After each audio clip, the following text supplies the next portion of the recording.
창세기 1장 1절에서 5절까지 한 목소리로 함께 읽겠습니다. 시작. 태초에 하나님이 천지를 창조하시니라. 땅이 혼돈하고 공허하며 흑암이 깊음 위에 있고 하나님의 영은 수면 위에 운행하시니라. 하나님이 이르시되 빛이 있으라 하시니 빛이 있었고 빛이 하나님의 보시기에 좋았더라. 하나님이 빛과 어둠을 나누사 하나님이 빛을 낮이라 부르시고 어둠을 밤이라 부르시니라. 저녁이 되고 아침이 되니 이는 첫째 날이니라. 아멘. 시작이 얼마나 중요한지 모르겠습니다. 시작이 중요하다는 것은 우리가 살면서 다 경험해 보았습니다. 어떻게 시작하냐, 무엇을 시작하냐가 중요한 게 아니라 시작 자체가 굉장히 중요합니다. 왜냐하면요, 한번 시작하고 선택해서 시작하면 사실은 한참 갑니다. 그리고 나서 이 길이 아닌게벼 하고 되돌아오면 시간 낭비, 돈 낭비, 열정 낭비. 그렇게 한번 선택한 거 다시 되돌리려면 짧게는 1년, 길게는 5년이 낭비가 됩니다. 그것도 깨닫고 빨리 돌아오면 그나마 시간은 줄일 수 있어요. 마음 상태도 조금 덜 서운할 수 있어요. 하지만 한번 선택한 그 길이 잘못된 선택을 가면요, 엄청난 손실을 봅니다. 마음도 아프고요, 관련된 사람들하고의 관계도 또 끊으려면 불편하고요. 안 그렇습니까? 직장 하나 선택해보고요, 또는 어떠한 직업을 선택해보고요, 또는 어떠한 목표를 선택해보아도 잘못된 선택을 했을 때 그 선택 뒤에 찾아오는 실망감, 그래서 까먹는 시간적 손해, 물질적 손해, 엄청나게 큰 손해입니다. 선택 시작이 참으로 중요합니다. 2026년도 우리는 이제 시작합니다. 무엇을 선택하고 무엇을 시작하느냐, 어떻게 시작하느냐 매우 중요합니다. 그런데요, 사실은 그것보다 더 중요한 것이 있습니다. 나라는 존재가 어떠한 존재인지, 어떻게 보다 나라는 존재는 도대체 존재 이유가 무엇인지 그 존재 이유부터 찾는 것이 더 중요하지 않을까 싶습니다. 왜냐하면요, 방법, 어떻게 할 것인가는 정확한 목표, 바른 목표, 정말로 나에게 잘 맞고 정말로 나에게 정말로 도움이 되는 그 존재 이유와 부합하는 온전한 길을 택하는 게 중요한 것이지, 아무리 목표만을 정했고 아무리 목표만을 달린다고 한들 그 방향성이 다르면, 그 목표가 다르면, 그 목적이 다르면 갔던 길을 되돌아올 수밖에 없습니다. 우리 인생 한번 돌아봅시다. 저도 50평생 조금 더 살았지만 저보다 연세 많은 분들이 꽤 많이 있으십니다. 잘못 살아온 인생들 뒤돌아보면 한이 맺혀요. 사람 원망하고요, 정말 슬픔이 가득합니다. 그때 내가 그 길을 가지 않았었다, 그때 그 길을 선택하지 않았었더라면 하는 것이 대부분 우리를 좌우합니다. 하지만요, 나는 그 길을 가면 안 됐어, 나라는 존재는 그 길을 가면 안 됐어 라고 하는 그 존재 이유를 알고 내가 하나하나를 선택한다면 그 다음부터 선택하는 어떻게와 방향성은 쉬워집니다. 간결합니다. 명확합니다. 따라서 나라는 존재, 나는 어떻게 지음받았고 나는 어떻게 창조되었으며 나라는 존재는 어떠한 방향으로 나아가는 존재여야 되는지, 그것을 바로 한 사람은 방향성에서 흔들리지 않습니다. 다른 사람들이 잘 된다고 해서 곁눈질하지 않습니다. 상대적으로 빈곤을 느끼지도 않습니다. 저 사람 같이 따라갈 걸, 저 사람 따라갈 걸, 이렇게 후회하지도 않습니다. 왜요? 나는 어차피 그 길을 갔더라면 나는 안 되는 사람이라는 걸 알기 때문에. 따라서 나라는 존재를 명확하게 알고 그 안다음부터 내게 맞는 옷을 입고 내게 맞는 방향과 목적을 선택한 후에 어떻게라고 하는 방법적인 요소를 가미할 때, 그때는요, 한 눈물만 파도 됩니다. 그때는요 한 길로만 가도 됩니다. 여기 찔떡 저기 찔떡 좌우 왔다 갔다 하는 인생보다 제대로 가는 길, 그 길이 온전해질 수 있습니다. 2026년도 여러분들이 존재의 이유를 알고, 그리고 하나님께서 나를 창조하신 그 목적을 안 다음에 하나님이 나에게 기뻐하신 그 길을, 그 방향을 하나님의 방법대로 나아가시어서 하나님이 주시는 모든 복을 받아 누리시기를 주님으로 축원합니다. 아멘. 오늘 그렇다면 창세기 말씀에는 어떠한 시작이 시작될까요?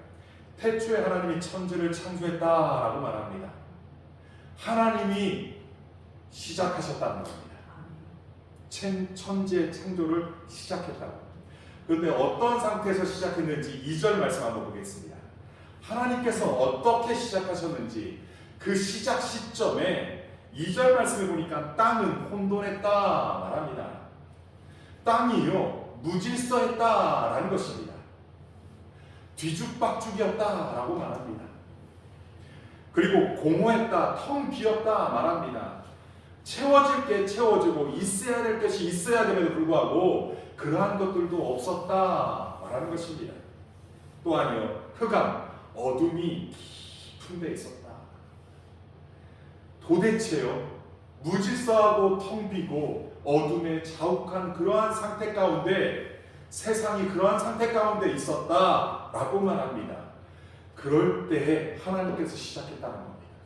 그럴 때 하나님께서 어떻게 시작했습니까? 하나님의 영이 운행하셨다라고 말합니다. 창조의 시작은 하나님이신데 하나님의 영이 그 안 좋은 상태 가운데 시작하셨다라고 말합니다. 그러면서 첫째 날 어떻게 했습니까? 우리 첫째 날 3절 4절 같이 읽어보겠습니다. 시작. 하나님이 이르시되 빛이 있으라 하시니 빛이 있었고 빛이 하나님이 보시기에 좋았더라. 하나님이 빛과 어둠을 나시사 하나님이 빛을 낮이라 부르시고 어둠을 밤이라 부르시니라. 저녁이 되고 아침이 되니 이는 첫째 날이니라. 아멘. 하나님 빛부터 창조하십니다. 무질서 텅 빈 공간 어둠 가운데밖에 없지만 그곳에 먼저 빛으로 어둠을 몰아내셨습니다. 여러분, 우리의 지난날의 삶이 어둠이 있었습니까? 우리 지난날의 삶이 혼돈이었습니까? 텅 비었고 무질서했습니까? 도대체 어떻게 살아가는 것이 옳은 길인지 방향과 목적과 목표를 상실해버린 상황 가운데 있었습니까? 그때 하나님의 창조를 어떻게 시작합니까? 하나님의 영이 임하시고 그리고 하나님의 말씀으로 빛을 창조하시어 우리 가운데 있는 어둠의 세력들을 몰아내셨습니다. 여러분, 우리를 하나님이 창조하시기 이전부터 하나님은 혼돈을 싫어하십니다. 어둠을 싫어하십니다. 무질서를 싫어하십니다. 하나님의 영이, 하나님의 말씀이 임할 때 우리 가운데 새로운 창조가 시작됩니다. 새로운 질서가 시작됩니다. 무엇이 있었습니까? 딱 두 가지입니다. 하나님의 영이요, 하나님의 말씀입니다. 하나님의 영이 여러분 가운데 임하시고 하나님의 말씀이 여러분 가운데 임하신다면 어둠은 떠나갈 줄 믿습니다. 아멘. 어두웠던 여러분들의 지난날의 과거들은 다 떠나갈 줄 믿습니다. 그리고 주님께서 빛을 비추시어 여러분 그 빛으로 어둠은 사라지고 그 힘든 과정들은 사라지고 빛 대신 주님께서 우리 가운데 자정하셔서 말씀하심으로 새롭게 우리를 새 창조하실 줄 믿습니다. 여러분, 그러기 위해서 주님의 영이 우리 가운데 임하시기를 기도하시기 바랍니다. 올 1년 동안 하나님의 영이 내 가운데 임하게 해 주옵소서. 하나님의 말씀이 내 가운데 임하게 해 주옵소서. 내 삶 가운데 임하게 해 주시옵소서. 그래서 나에게 혼돈과 그리고 텅 빈 그러한 곳에, 무질서한 곳에, 어둠 가운데밖에 없는 그곳에 주님의 빛으로 나를 새 창조하여 주옵소서라고 할 때 주님께서 우리를 온전케 하실 줄 믿습니다. 6절의 말씀에 보면 하나님이 이르시되 물 가운데 궁창이 있어 물과 물로 나누라고 하십니다. 하늘이 물로 가득했던 것 같습니다. 마치 온실 가운데 가득 찼는데 하늘을 물 가운데 가득 찬 것 같은 느낌이 듭니다. 근데 그것을 물과 물로 나뉘라 하시고 그것을 궁창을 만들어서 그곳을 궁창이라 칭했습니다. 그것이 둘째 날이라고 말합니다. 셋째 날 9절 말씀에 보면 우리 9절 말씀 한번 같이 읽겠습니다. 시작. 하나님이 이르시되 천하의 물이 한 곳으로 모이고 묻이 드러나라 하시니 그대로 되니라. 이게 물과 하늘 위의 물과 하늘 아래의 물로 나뉘었는데 하늘 아래의 물을 한 곳으로 모이게 하시고 묻이 드러나라, 땅이 드러나 육지가 드러나게 했습니다. 그리고 묻을 땅이라 모인 물을 바다라 부르시는데 하나님께서 보시기에 좋았다라고 말씀합니다. 이 첫째 날과 둘째 날과 셋째 날에 이어서 하나님께서 계속적으로 하시는 말씀이 하나님이 이루시되라고 말씀합니다. 11절 말씀 한번 같이 읽겠습니다. 시작. 하나님이 이르시되 땅은 풀과 씨 맺는 채소와 각기 종류대로 씨 가진 열매 맺는 나무를 내라 하시니 그대로 되어. 여러분, 하나님이 이루시되 셋째 날 똑같이 말씀하십니다. 하나님의 말씀이 창조하신 것입니다. 하나님의 말씀으로 창조하신 것입니다. 하나님의 말씀이 임할 때 새 창조되는 줄 믿습니다. 특별히요 11절 보면 땅은 풀과 씨 맺는 채소가 각기 종류대로라고 말하고 있습니다. 씨 가진 열매 맺는 나무를 내라고 말합니다. 그래서 곳곳마다 씨 가진 모든 열매 맺는 나무들을 맵니다. 그래서 그것을 따먹을 수 있도록 하나님이 만들었죠. 12절 말씀에 우리 같이 한번 읽어보겠습니다. 12절 시작. 땅이 풀과 각기 종류대로 씨 맺는 채소와 각기 종류대로 씨 가진 열매 맺는 나무를 내니 하나님이 보시기에 좋았더라. 하나님이 말씀하시고 그대로 되었습니다. 하나님이 말씀하시면 그대로 되었습니다. 하나님이 우리의 삶 가운데 말씀하시면 우리 삶이 하나님의 말씀대로 변화되고 창조될 줄 믿습니다. 아멘. 그렇습니다. 그렇게 셋째 날이 갔습니다. 첫째 날, 둘째 날, 셋째 날 생명이 살 수 있는 공간을 창조하시고 생명이 살 수 있는 모든 그러한 곳을 창조하셨습니다. 그리고 넷째 날, 다섯째 날, 여섯째 날은 그 텅 빈 공간을 하나님이 채우십니다. 어떻게 채우십니까? 14절 말씀입니다. 14절 말씀 우리 같이 읽겠습니다. 시작. 하나님이 이르시되 하늘의 궁창에 광명체들이 있어 낮과 밤을 나뉘게 하시고 그것들로 징조와 계절과 날과 해를 이루게 하라. 아멘. 궁창에 하늘의 별들을 창조하셨습니다. 그래서 징조를 찾아내고 막 여러 가지의 것들을 계절을 날과 해를 이루게 했습니다. 그래서 우리가 달력을 보잖아요. 그리고 또 해가 뜨고 지면 하루요. 또 달에 대한 이야기들을 하죠. 오늘날에 수많은 사람들이 해를 숭배하는 사람도 있고 자연을 숭배하는 사람들도 있지만 사실은 이건 누가 창조한 거예요? 모든 피조세계를 누가 창조했어요? 하나님이 창조했어요. 그런데 피조물을 숭배하고 경배하는 건 잘못된 거예요.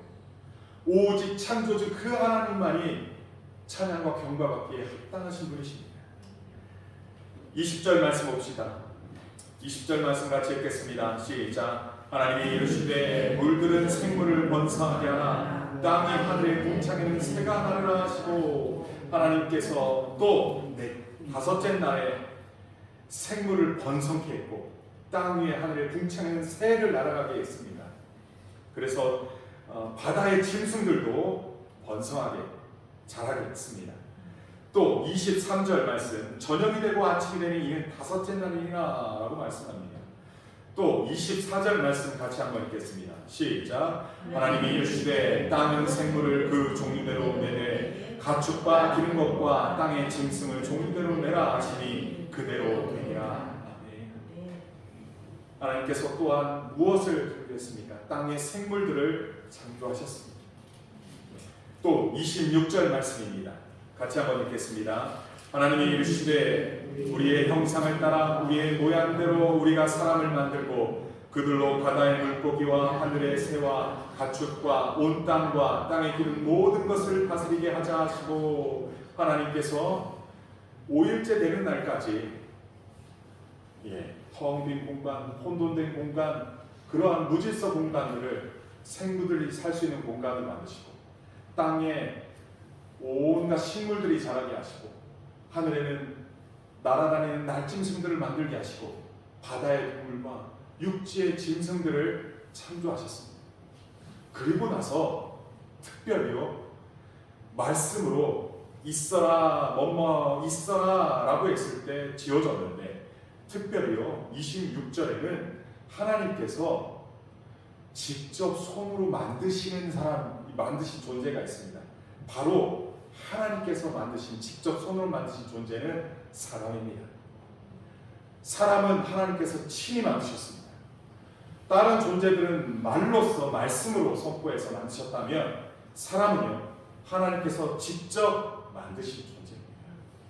나중에 2장 부분에 보면 흙으로 사람을 창조했다라고 합니다. 하나님께서 친히 만드시는데, 하나님께서 친히 사람을 만드셨는데 특별히 무엇을 따라 만들었습니까? 26절을 자세히 보면 우리의 형상을 따라라고 표현하고 있습니다. 누구의 형상입니까? 하나님의 형상을 따라 사람을 창조했다라는 것입니다. 근데 여기서 우리라는 존재가 단수입니까? 복수입니까? 복수입니다. 하나님은 한 분이 창조했다는 표현을 쓰지 않냐고 하나님이 우리라고 표현하고 있습니다. 그렇다면 하나님이 복수 형태로 존재한다는 거예요. 누굴까요? 성부 하나님, 성자 하나님, 성령 하나님께서, 당신께서 하나님의 영으로서, 하나님의 말씀으로서 성부 하나님께서 함께 창조하셨다라는 것입니다. 그래서 삼위 하나님께서 인간을 직접 하나님의 형상을 따라 지었다, 만드셨다는 겁니다. 따라서 우리 각 사람들은 누구의 형상을 따라 지음받았다고요? 하나님의 형상입니다. 그래서 사람들의 외모를 보고 함부로 비판해서는 안 됩니다. 사람 자체를 보고 함부로 비판하는 건 그 창조주 되시는 하나님을 왜 이거밖에 못 만들었어? 라고 비판하는 것 똑같습니다. 솔직히 저는 왜 두껍게 만들었어요? 하나님 이렇게 원망할 수 있어요. 왜 머리숱이 자꾸 빠지게 만드셨어? 라고 비판할 수 있어요. 왜 나는 이렇게 만들었어요? 라고 비판할 수 있지만, 하나님께서 우리 각 사람들을 존귀하게 여기시며 하나님의 형상을 따라 창조하셨습니다. 따라서 사람의 외모를 가지고 비판해서는 안 됩니다. 우리는 각 사람은 다르게 생겼을 뿐일 수도 있습니다. 하지만 그 존재 자체가 가벼운 존재가 아닙니다. 하나님의 형상을 따라 창조된 존귀한 존재들인 줄 믿습니다. 조금 육신이 연약해서 불편한 존재가 있어요. 장애가 있을 수 있어요. 한쪽 눈이, 한쪽 귀가, 또는 어떠한 신체적 결함이 있을 수 있습니다. 하지만 좀 다르게 창조했을 뿐이지 틀리게 창조했다고 말할 수는 없는 거예요. 하나님 앞에 모두 존귀한 사람들입니다. 하나님의 형상을 따라 지음받은 존귀한 사람들입니다. 우리 각 사람들은 그렇게 하나님 앞에 존귀함으로 창조된 존재인 줄 믿습니다. 아멘. 우리 각 사람에게 하나님께서 복을 주신다고 말씀하는데 어떤 복을 주시는지 한번 볼까요? 27절 말씀입니다. 같이 한번 읽겠습니다. 하나님이 자기 형상 곧 하나님의 형상대로 사람을 창조하시되 남자와 여자를 창조하시고, 먼저 남자와 여자를 창조했대요. 다른 성을 창조한 게 아니라 남자, 여자 동등된 인격체들을 창조하셨어요. 그런데 이 동등된 인격체는 여자는 남자한테 복종하고 남자에게 순종해야 돼 이렇게 얘기하지 않았어요. 하나님 앞에 동등됨으로 창조했어요. 남자와 여자가 다른 가치로 창조된 게 아닙니다. 사람 하면 남녀를 사람이라고 말하는 거예요. 서로의 부족함을 채워주고 서로의 부족함을 도와주는 돕는 대표인 거예요. 어느 한쪽이 하나님 앞에 부족한 자가 아닙니다. 하나님 앞에 완전한 자예요.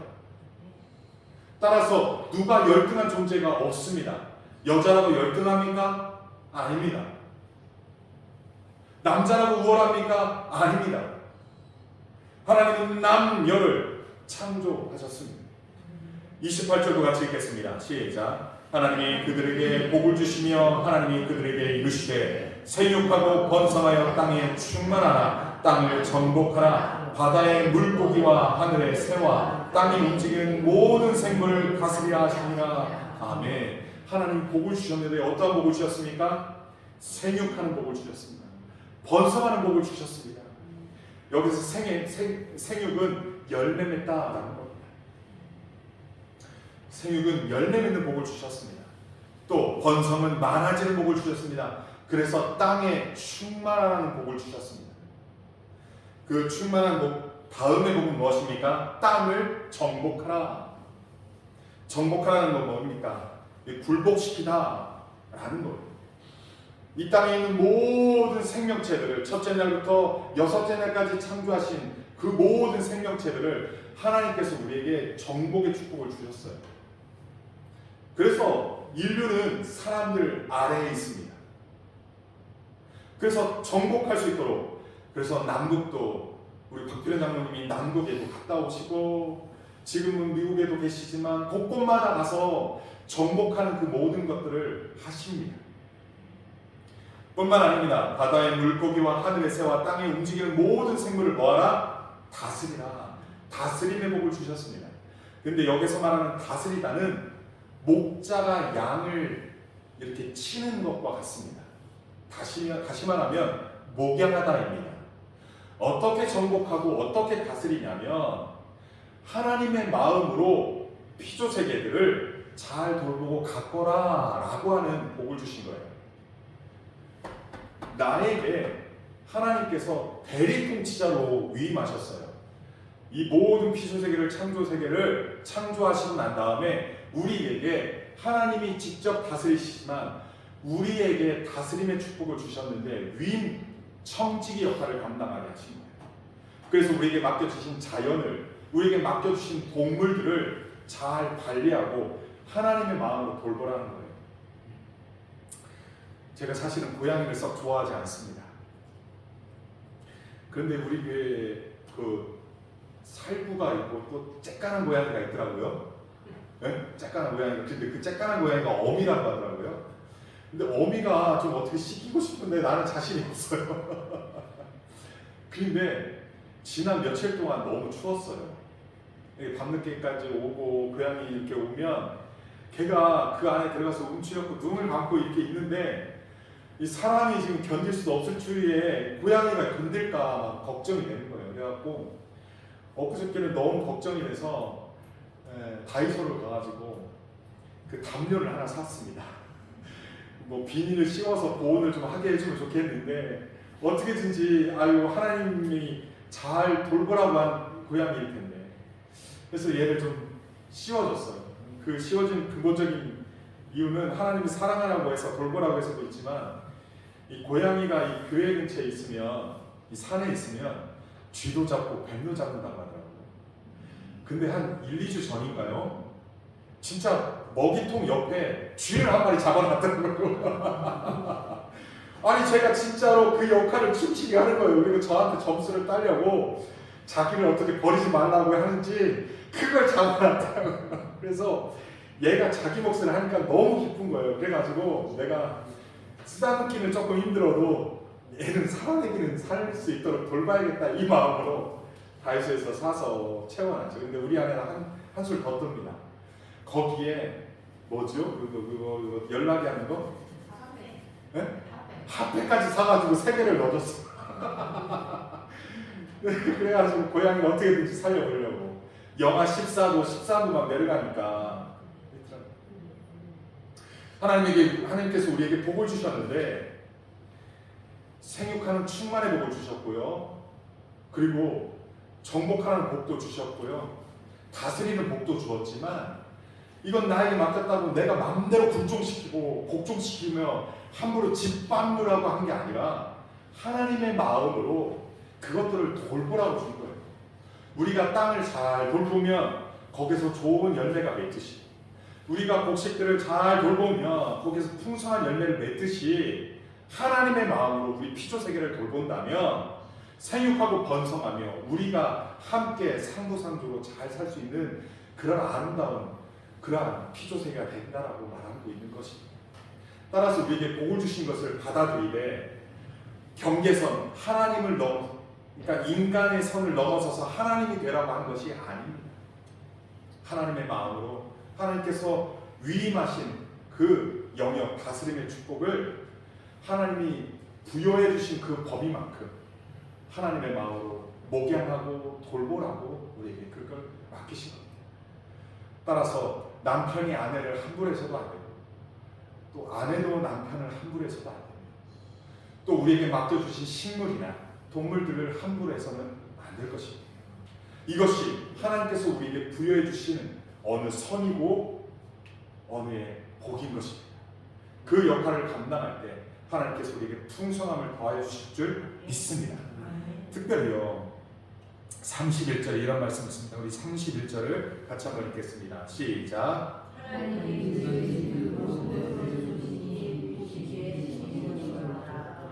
저녁이 되고 안식이 되니 이는 여섯째 날이니라.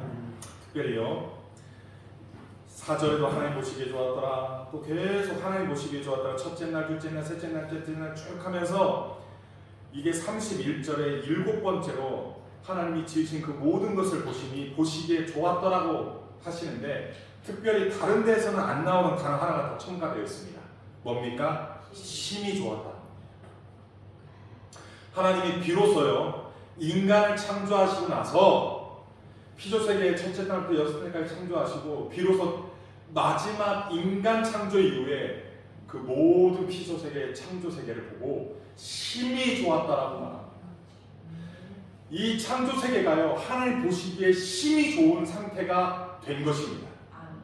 그런데요 우리에게 다스림의 축복을, 정복의 축복을, 충만의 축복을 우리가 함부로 남용했기 때문에 심히 좋았던 것들이 지금 어긋나고 지금 상해 있는 것입니다.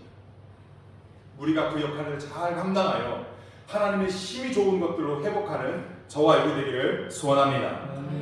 2장 1절에 보면 천지와 만물이 다 이루어지나 피조세계를 다 창조했어요. 그러고 나서 2절에 이런 말씀을 하십니다. 2절 같이 한번 읽겠습니다. 하나님이 그가 하시던 일을 일곱째 날에 마치시니 그가 하시던 모든 일을 그치고 일곱째 날에 안식하시니라. 하나님께서 창조하는 시점이요 첫째 날부터 6일까지일까요? 아니면 7일까지일까요? 7일까지입니다. 하나님의 창조가 6일날 끝나지 않습니다. 7일날에도 한 날을 창조했는데 그 날은 바로 안식일인 겁니다. 3절 같이 읽겠습니다. 시작. 하나님이 그 일곱째 날을 복되게 하사 거룩하게 하셨으니 이는 하나님이 그 창조하시며 만드시는 모든 일을 마치시고 그날에 안식하셨음이니라. 언제 안식하셨어요? 7일. 근데 안식하기 직전에 하나님께서 한 날을 복되게 했대요. 우리 피조세계만 복준 게 아니라 그 날을 복되게 했어요. 이게 아주 신선한 충격으로 나와요. 하나님이 그 일곱째 날을 복되게 하사, 이 일곱째 날을 하나님의 뜻 안에서 하나님의 방법대로 그 날을 보내는 자들마다 하나님이 주시는 복을 다 받아들이는데요. 그 일곱째 날에 특별하게 주시는 복이 있어요. 그 복이 무슨 복이에요? 안식입니다.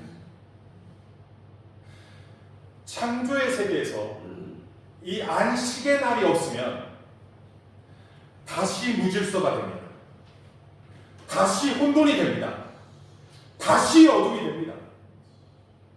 창조의 6일째 되는 완성의 날에 하나님 주시는 복 중에 가장 큰 복인 안식을, 그 쉼을 누리지 못하면 우리 안에서 질서를 되찾고 우리 안에서 부족했던 것, 없었던 것을 채워주며 떠났던 빛들, 그 어둠이, 떠났던 어둠이 다시 돌아와서 우리를 엄습합니다.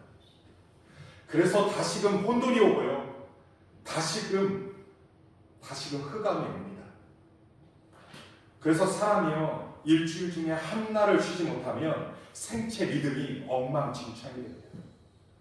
여러분, 낮에 햇빛이 있을 때 일하고 밤에 취침을 제대로 못하면요 우리 생체 리듬이 다 엉망진창이 됩니다. 면역력이 상해집니다. 그래서 약한 질병이 오고 세균이 들어오면 그것을 어떻게 내보내지 못합니다. 그래서 질병이 오는 거예요. 일주일 동안 열심히 일하고 한 날을 제대로 그 일에서부터 떠나 하나님과 온전한 교제를 회복하지 못하면 우리의 생체 리듬은 완전히 엉망이 됩니다. 따라서요, 우리의 창조 세계는 첫째 날부터 일곱째 날까지 언제나 완성입니다. 여러분, 진정한 쉼과 안식은 누구로부터 옵니까? 바로 예수 그리스도로부터 옵니다. 우리의 구원을 주시고 우리를 창조하신 그 하나님을 기억하고 예수 그리스도를 기억하며 그 하나님을 경배하고 예배하며 우리의 일상에서 떠나 하나님을 예배하며 하나님과 온전한 관계를 회복할 때 진정한 쉼과 안식과 그로 말미암아 생명이 온전히 보존됩니다. 따라서 예수 그리스도께서 재림하는 그날까지 우리는 안식일을, 이 주일을 안식일로 삼아 쉼을 회복하고 생명을 회복하고 하나님 안에서 진정한 안식을 누리며 생명이 보존되고 그 하나님을 기억하며 나아갈 때 하나님께서 진정으로 기뻐하시는 쉼이 좋았더라라는 것을 계속 회복하며 쉼이 좋았더라는 것을 계속 유지하며 나아갈 수 있는 것입니다. 따라서 주의를 지키는 건 그냥 지키는 게 아닙니다. 나의 생명을 지키는 것입니다. 주의를 하나님을 경외하며 나를 창조한 창조주를 기억하고 나를 구원한 그 구원의 하나님을 기억한 것이 바로 내 생명을 보존하는 길이요 내 생명을 연장하는 길입니다. 여러분, 안식일을 거룩히 지키며 그분과 함께 기뻐하시는 저와 여러분 되기를 소원합니다. 그리고 그 창조하신 창조주를 기억하며 나를 새 창조하신 그 하나님을 기억하며 여러분의 생애가 복된 날 되시기를 주님으로 축원합니다. 이 시간 우리 주신 말씀을 잡고 함께 기도했으면 좋겠어요. 여러분 생애는 누가 창조했습니까? 여러분 인생을 누가 창조했습니까? 여러분이 살고 있는 이 터전은 누가 창조했습니까? 하나님이 창조하셨습니다. 하나님이 시작하셨습니다. 혼돈과 무질서와 흑암 가운데 살아가는 우리들을 질서 있게, 생명 있게, 쉼이 있게 온전히 창조하셨습니다. 그 창조주를 기억하고 그 하나님 주신 안식을 기억하며 안식을 누리며 하나님, 내가 복된 인생이 주님 오시는 그날까지 지속되게 하여 주시옵소서. 그러한 인생으로 복된 인생으로 살아가게 하여 주시옵소서. 그래야 하나님 보시기에 쉼이 좋은 존재 지속될 수 있도록 역사하여 주옵소서. 여러분 그렇게 기도하시기 바랍니다. 이 시간 잠깐 30초만 여러분에게 시간을 드리겠습니다. 하나님, 내 안에 혼돈되었고 내 안에 짙은 어둠 가운데 있는 모든 생의 모든 문제들을 하나님께서 새 창조하여 주시어서 온전케 하여 주옵소서. 하나님 가장 기뻐하시는 존재로 회복시켜 주시옵소서. 합심하여 함께 기도하겠습니다. 하나님 아버지, 우리가 어디로부터 왔는지를 잊고 살았습니다. 우리는 하나님 없이 살 수 있을 거라고 착각하고 하나님 없는 자처럼 지난 날들을 살아왔습니다. 모든 것들을 내가 주인 되어서 내 마음대로, 내 감정대로, 내 욕심대로, 내 탐욕대로, 내 기분대로 살아왔던 거 용서하여 주옵소서. 이제는 나를 창조하신 이가 하나님이시며 나를 구원하신 이가 하나님이신 것을 기억하게 하여 주옵소서. 모든 것을 하나님 앞에서 하나님의 영이 말씀이 나를 새 창조함을 기억하며 하나님 앞에 나를 드리는 자들 되게 하여 주옵소서. 하나님께 의뢰하는 자들 되게 하여 주옵소서. 그리하여 하나님께서 끊임없이 나를 새 창조하는 자로 내어줄 수 있는 자 되게 하여 주옵소서. 특별히 아버지 하나님, 우리에게 참 안식을 주기 위해서 예수 그리스도를 보내시니 참으로 감사합니다. 죄와 사망 가운데 죽을 수밖에 없는 우리들을 예수 그리스도로 참 안식을 누리게 하시니 감사합니다. 이제후로는 예수 안에서 누리는 안식을 누리게 하여 주시옵소서. 늘 주의를 기억하게 하시고 주의를 하나님 앞에 예배하게 하시고 그 하나님 안에서 우리의 일상을 회복함으로 말미암아 생명 있는 날 되게 하여 주시고 복된 날 되게 하여 주시고 우리가 주님 오시는 그날까지 우리의 생명이 하나님 앞에서 복된 인생 될 수 있도록 역사하여 주시옵소서. 2026년도로 온전히 주님 앞에 올려드립니다. 우리를 새롭게 하시고 온전케 하여 주시옵소서. 모든 것 감사하고 예수님의 이름으로 기도합니다. 아멘.